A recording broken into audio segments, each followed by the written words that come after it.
ಇವತ್ತು ನೋಡ್ರಿ ನಮಗೆ ಹೊರ ಮಳೆ ಹೊಂಟದ್ರಿ, ಭಾಳ ಜೋಗಿ ಹೊಂಟದ. ಅದಕ್ಕೆ ನಮ್ಮ ಮಮ್ಮಿಗೆ ಏನಂತೀನಿ ರೀ, ಮಮ್ಮಿ ಏನರ ಸ್ನ್ಯಾಕ್ಸ್ ಮಾಡಂತೀನಿ ರೀ. ಅದಕ್ಕೆ ನಮ್ಮ ಮಮ್ಮಿ ಪಾಲಕ್ ಬಜ್ಜಿ ಮಾಡತ್ತ ನೋಡ್ರಿ. ಆ ಕಡೆ ಇಟ್ಕೋಬೇಕು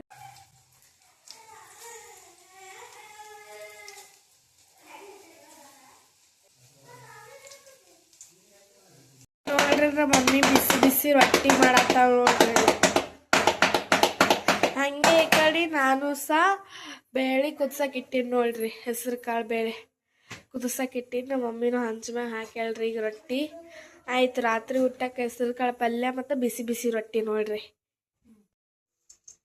ಈಗ ನೋಡ್ರಿ ನಮ್ಮ ಮಮ್ಮಿ ಹೆಸರು ಕಾಳು ಪಲ್ಯ ಮಾಡ್ತಾ.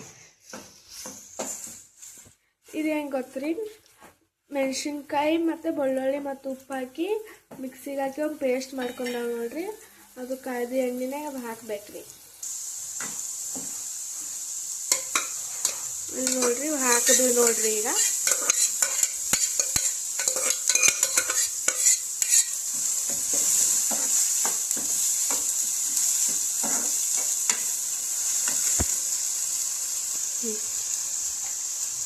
ಆಗಾಳೆ ನಾವು ಬಜ್ಜಿ ಮಾಡಿದ್ವಲ್ಲ, ಆ ಪಾಲಕ್ ಸ್ವಲ್ಪ ಉಳ್ದೈತೆ ನೋಡ್ರಿ. ಅದೇ ನಮ್ಮ ಮಮ್ಮಿ ಇದಕ್ಕೆ ಹಾಕ್ಯಾಳ.